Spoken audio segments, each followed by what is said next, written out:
নির্বাচনের জন্য জনগণ আওয়ামী লীগকে প্রত্যাখ্যান করেছে, কারণ তারা মানুষের অধিকার হরণ করেছে।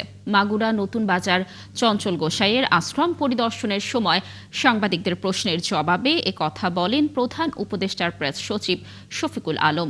এ সময় তিনি আরও বলেন, আগামী নির্বাচনের বিষয় পর্যায়ে আন্তর্জাতিক পর্যায়ে ব্যাপক আগ্রহ রয়েছে, তাই জনগণের স্বতঃস্ফূর্ত অংশগ্রহণে একটি ভালো পরিবেশে নির্বাচন অনুষ্ঠিত হবে এবং গণতন্ত্র উদ্ধার হবে। এছাড়া তিনি বলেন, আওয়ামী লীগ বাংলাদেশে ফ্যাসিবাদের জন্ম দিয়েছে, তারা এখন পালিয়ে আছে ভারতে, তারা অপরাধী।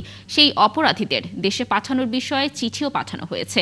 সেই চিঠি নিষ্পত্তি করে তাদের ফেরত পেতে সময় লাগবে, তবে তাদের ফেরত আনা হবে নিশ্চিত। এ সময় আশ্রমের সংগঠক, কর্মী এবং সাংবাদিকরা উপস্থিত ছিলেন।